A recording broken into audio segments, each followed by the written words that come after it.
All right, guys. We play Team Stage, and this is the game to go to the championship. And like I said, it's good to lose games. I think even for not just for us, but for anybody, because I have multiple guys. Hey, what do I need to work on? What do I need to do better? And I don't think after you win, you get those questions. All right, so a lot of times when you win, you stay the same, and when you lose, you grow because you hate that taste or that feeling that you have after a loss. So what we're gonna do is we're gonna go over the points that they scored and how much of it has to deal with like our focus. Like when you have a team that was disrupting our offense as much as they were, you have to be equally as disruptive on defense. And had we, I think we win that game, closer to double digits. But I think there's just a few plays we got to clean up. Well, not just a few, there's quite a bit that we need to do better. And you're going to realize and you're going to feel like it's nitpicky, but it's the little things. And y'all have heard me say this quote multiple times. If you know the importance of little things, you realize there's no such thing as little things. So now all of a sudden those things become really big. So let's watch the video and let's talk about it a little bit. All right, so right here we get the ball. Great dive by Ty, right behind the guy. Now, Jacob, watch yourself. You're just watching the play and you forget about number 23. And now they're throwing a long pass, and we've let a guy leak out behind us. And that was one of our biggest warnings before the game. Make them score in the half court, not transition. This is a much better play. Look at Cade. We know Jacob's going to shoot the shot, so already he's balancing the floor. So that's the good play by Cade. The bad play is this. Remember, when we think it's going down to this corner, we automatically double. So that ball's going. Flight of the ball. We need to be chasing and getting there immediately. And that trap was just too slow, Cade. All right, so since I stopped, you can't really see. But right here, just got to be a dead sprint and make sure he doesn't split you. Let's watch one more time. So as Ty is guarding, his help is coming from the center, so he's doing good. Cage, you got to close that off right here. One thing you don't want him to do is split you. You want him to shoot over y'all's head. And by going closer to ball side where this foot is on that side, he's able to just step through, and then get a shot. And I know that's different because he's a lefty, but that's a defensive error. We got to be on the flat of the ball on that trap, especially on that guy because he's really big and obviously strong. All right, so here's one. Remember, we want Grant always popping, so that's just an offensive error. We don't want to hit Grant rolling. So regardless, Grant should be popping. We shouldn't be throwing it to him. All right, out of open is what I'm talking about. So now this is great transition. Everybody sprint back really hard. These are the ones we can live with. Now let's watch. The ball's going up. Who all get touched? Cade tries to block out 34. Ty's bumping into him. Y'all got to keep him out. Braylon, you don't touch anybody. All right. So because you don't touch anybody and it's just you out jumping them instead of touching them, now both of y'all are athletes. He's a little bit taller. He gets a hand on it, keeps it alive, and then there we have it. Now, all things we could do better. Ty, if you hold the block out and don't release him till you're ready to get the board, that would be one. Obviously, Braylon block out. And Kate, when this ball comes down, you do swiping and you don't hit it enough. Get both hands in there. If they call a foul, make them score two at the line. So watch this. You're so far back, you just kind of stab. Man, go all the way for that ball, and if you foul him and he can't get it up, make him earn two at the line. All right, now here, Ty, I just think your instincts got to get better. As you see the whole floor, you start to see where the dangers are. So, like, when this ball gets here, you literally can see, like, everybody. You can see over here, here, all the guys, right?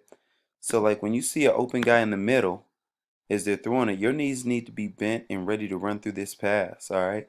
Now, here's the thing. I get being late on this because usually that's not a run through you would have. And I'm okay. Daniel, your hands aren't high enough. And if they were, Ty would have got the steal as well. Your hands are down, not up. You need to be bigger. But if you can't steal it, Ty, don't run through the pass. You got to stop your body. So you go, and then you go for the whole steal, and then you run right past the ball. So now it's an automatic shot if you don't get it. All right, so just position yourself better and don't run past the ball. When y'all hear me say that, this is what I mean right here. And now there's nothing but goal to go for. Now, just like think, what can we get better at? We're always going for steals. What's wrong with getting two hands in there, Jacob, and just holding the ball? Like, just try to get both hands in the ball and don't let him get his arms up. Because, again, that's a dead ball foul. They got to take it out. All right, so keep in mind they after they scored their first two baskets and they hit one or two threes, we changed up how we're doing 1-3-1, and we kind of trapped up here because they had the ball handling and deal with one guy at the top and keep the ball fairly in the center. All right, they had just enough ball handling to do that. So we trapped, which again, it worked and they weren't hitting the middle. And we were like, hey, if they're going to beat us, they're going to beat us with all their points right here. We're going to guard less court. So then, they hit middle and then they get a wide open shot, which, hey guys, that bucket is on me. Like, that's the bucket that we're going to live with because that's what I said we were going to give up. So I don't care how easy it looks because they shot three of them and they went 1 for 3 on it. But it caused so many more turnovers because we were guarding less floor. So I was willing to live with that. So that's a good job. And that's what you don't worry about. And you don't overreact to just because it didn't work out that possession. So good there. All right, this is the start of the second half. So in the first half, they basically had 5 2-pointers made. And they hit 2 threes. This one they get more field goals, but these were like quite a few of them were our fault and on easy things that we can do. So I think the beginning of the second half, how we started second half, is what really, really hurt us because we figured them out, right? You don't have a scouting report in AAU. So their first, 8 minutes of the game, and then we figured out a game plan that works. So now all we need to do is stop the transition buckets because trapping them right there was causing problems. So if we just don't give up transition buckets, y'all are about to climb back in this. But we just have a lot of just, self-inflicted wounds about to happen. So this is Rocket. Run it perfect. Jacob's wide open. All right. And Isaac just throws the ball off far inside. Because you can't tell on here, but I had the perfect angle. And because of that, we dropped the pass. Now we're in transition. And Kavion, your body has to keep running as we're sprinting back. And you stop, and because of that, the pass gets below you.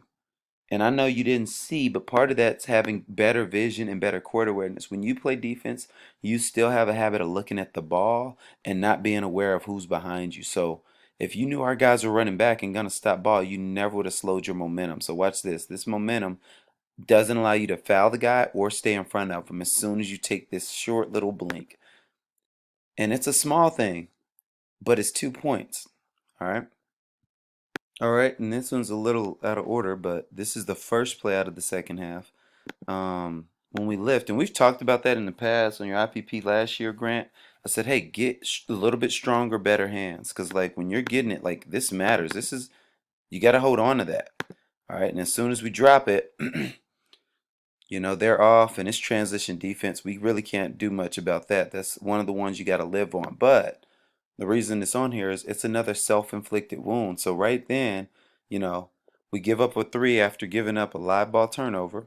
Um, a easy one, right? That's just more focus. Then, the play after this is when we run rocket, have a layup, we throw an errant pass, so these are all things that are turning into buckets on their side. So they start off the second half 5-0, so we're down by like 9 just off of being, just off of self-inflicted wounds. All right, so this is one I find myself saying it to like quite a few people a lot. I said it to Isaac, and when he's getting fatigued, he does this. But Jacob, you do it way too often. When I'm always yelling, "Stay in the play, stay in the play." So we'll kind of watch the video, and you'll do a lot of just like taps and not stand there. So stay on a guy's hip. So you're kind of too loose and you're reaching, but you're not. You don't really get many steals in that way.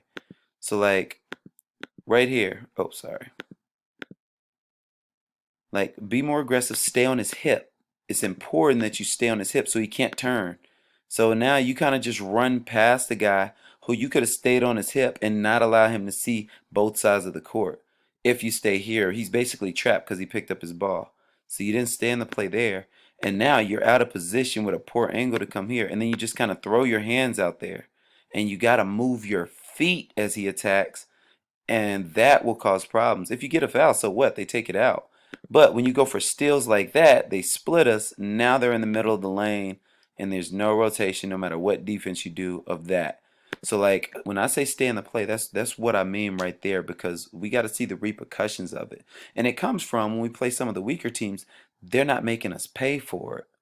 So like when you go for that now, you're up ahead for a throw ahead layup, and you got to learn how to stay in the play and cause more defensive disruption. All right, and I might make another video on this right here because this doesn't result in a bucket, but we get our trap in the corner. Grant, you can't just guard one guy when you're the backside guy. Two on the ball, two interceptors. That's Cade and Jacob. You got to guard both, and you're just guarding the guy who's most likely not to be seen. And if he throws it, he'll hit the backboard of the rim. But you should be standing right here, because then if you run through the pass, you get a layup. So you sit at the bottom.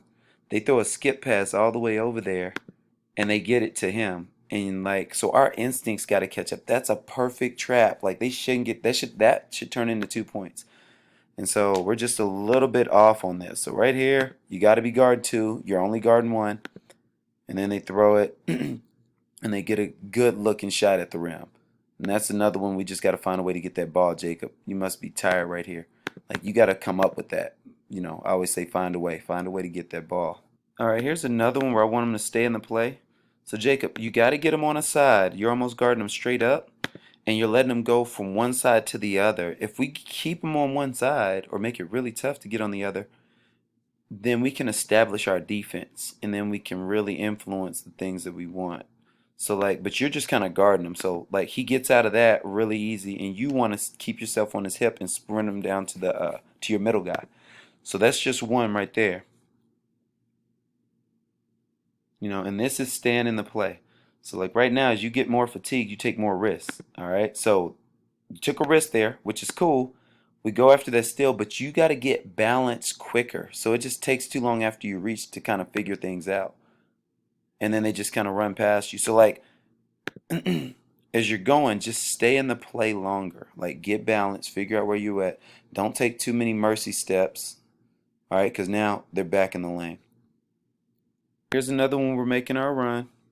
All right, right at half court, we get him change directions. As it gets a hand on that ball, then the very next play, we get it, and then we get a live ball turnover. So these live balls are what hurts us. All right, so he trips up, and then that's the easy layup. So we just gotta, well, like I talked about, Braylon, gear change, whatever we need to do. But those are just momentum killers. So as we make our runs back, we give up the ball too easy, and then we don't allow our defense to play defense down here. So if you're noticing, a lot of these things are just us being more aggressive, getting our footing, playing through fatigue. Like all these things you just gotta do and find a way. Like that's the word I'll keep using because because at the end of the day, like us raising our mental toughness and how we do things when we're playing basketball, especially defensively, like when your offense isn't going the way it wants, because we didn't shoot it great either.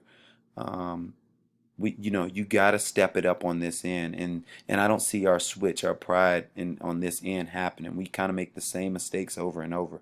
So this is a live ball turnover, but I'm talking about the ones where we got to block out consistently, where we can't have live ball turnovers and let them score. All right, let's get to a couple more. All right, so um, Daniel right here, keep working on your hands because this should be catch, score. It's not the perfect pass, but it was good enough. So that's another find your way thing. Find a way to catch that. You do a good job of running in, but this is another just stronger hands thing. You got to come down with this rebound. All right. And it kind of just gets fumbled out. So Braylon, I was saying take one, take one. You got to learn to take fouls in the open court so we could play half court defense. You can't play defense down here because now you're either going to foul them or they get all the way to the hole, and that's just what happens. So we got to start. When I say take one, that's what that means. Find a way right here, Daniel, because then we don't have to worry about transition defense, and then you got to just run up and foul them right there, Braylon. The one that you did where you run under him, that's if you're behind the play and it's just him, and that's all you got left because he's about to shoot a two. And if you foul him, he's going to be going to the line. He might get an and one. Where when you run through, you make him lift the ball. But if you're deeper than him, just run up and foul him. You have perfect position to that. But your mind isn't geared to take fouls, so you got to transition to that quicker. So this is the one I was getting on you about, Kavion. Transition D. Okay, you don't get the rebound or whatever. He falls. And then, for whatever reason, you come and stop this guy. Now, if we were in practice, I would have told you to run, turn him, run again, turn him again. Y'all remember that drill? But you reach, and the moment you reach, now look what it is. They got 4-on-3 now because you and Kate are behind this guy, and now they're in transition. and now they're in the paint scoring layups. So even though like down here nobody did anything wrong, but right here this is where the mishap happened. And we just got to notice it because you can't go there reaching for basketballs against guards. Think about how many steals you've gotten in the open court so far. So now you're just behind the whole play. So we got to do our jobs. And this is kind of where the game was lost. It's not how well they played defense or pressured us and things like that. It's us not doing the things we already know to do to be right. And we'll use this exact one, even though they didn't score. Isaac, you got to find a way to stay on his hip and stay in the play. Because the moment he does something, that bump, which puts you behind him, the moment they get numbers, and that's one less person they have to worry about. Imagine if you stayed on his hip and he kept dribbling and you're still there. All these decisions are way tougher and things like that. So even though, like I said, they kind of saved the play, this is one of those possessions when you came out of the timeout that I was like, hey man, that's a bump. You got to absorb that bump and keep on his hip. I was more proud of these efforts right here because now, we started having a lot of success with steals because we got more aggressive. Now, I wish we could stop going for the ball and keep this guy in a tough trap. But look, at the end of the day, two on the ball, I guess, kind of. Two interceptors, one rim protector, and Ty did a much better job. This is growth, Ty. A lot of times you would have left from down here and ran up, and we said we're giving up that mid-range shot as long as they take a quick one. So you stayed back. He takes a shot. So now we gotta touch people. 14's right here. Braylon had an opportunity. Ty's watching the ball, and they get another possession. Y'all know how that works. They gotta get a score now. All right, so Ty, remember you probably got to guard both on this because there's a guy here. And don't just attach to this guy, but nonetheless, this is just a tough scramble play. You can't guard everything. So after that miss, find a way to keep your hands on that ball, Ty. Be tougher, Braylon. Start getting in, preparing for it. If Ty doesn't get the board, get your hands in there and make sure we come up with it. All right, and we don't do it. He takes the ball away. That gives him a 3-point lead right there. Find a way to get those balls, whether it's through toughness, taking a foul, and they got to take it out, but don't let them shoot a 2-foot shot in front of the rim. All right, so all in all, this is stuff that everybody just needs to learn from. All right, if we raise our assertiveness on defense, and now when the ball goes in, anytime a guy gets offensive board, our hands are in there to get a jump ball, to strip it with two hands instead of that swipe stuff. When we're on the perimeter, where we're just swiping at the ball and letting people, get to gap us. Your body and where you are and making people play in a crowd matters. So when you're like when Jacob's at the top swiping at the ball and they're playing against one person, these guys had guys that were comfortable dealing with one person. All right. When that ball's down low, and like Cade has those opportunities to tie the ball up when the big man brings it down with the mice, you got to take on that opportunity or at least anticipate it. Like these are the little things that they ended up scoring on because they were bigger, stronger, faster than us. All right, so we gotta remember that we gotta win the thinking game. All right, so early on they executed against our 1-3-1 pretty strong, but in the second half I didn't think they executed against it at all. I thought we took unnecessary risks, and then they were able to take advantage of us not doing what we know to do right. So this is a great game to learn from, guys. Make sure you learn from it. Make sure you take this stuff in and learn from everybody because everybody's making the same mistakes. All right. Good stuff. Talk to you later.